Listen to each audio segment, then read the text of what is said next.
Današnji pogled na Turniški grad, ki je sameval dobrih 30 let, je precej klavrn. Razen nove kritine, ki je grad dobil po požaru v 80-ih letih, so ostale zgolj gole stene. Veliko živahne je v okolici gradu, kjer ima biotehniška šola kar 40 hektarjev kmetijskih površin.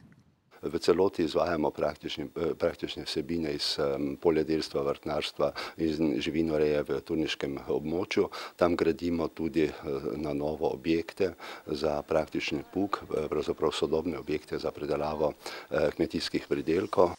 Za šolske potrebe naj bi dobili še grad in staro žitnico. Jasno pa je, kar sporoča tudi ministrstvo, obnova celotnega gradu za zgolj šolsko rabo je trenutno nedosegljiva. Po grobih ocenah bi zato potrebovali več kot 12 milijonov evrov.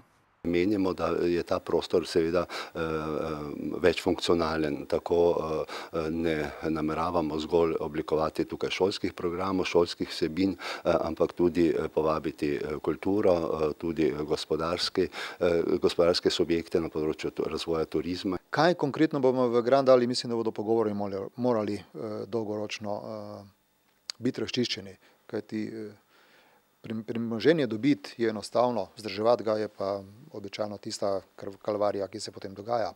Brez državnega in evropskega denarja tako zagotovo ne bo šlo, česar se zavedajo tudi na občini. Mi pričakujemo v kratkem ta sklep, tako da bo šolski center dobil upravljalske pravice in v enem delu tudi mestna občina.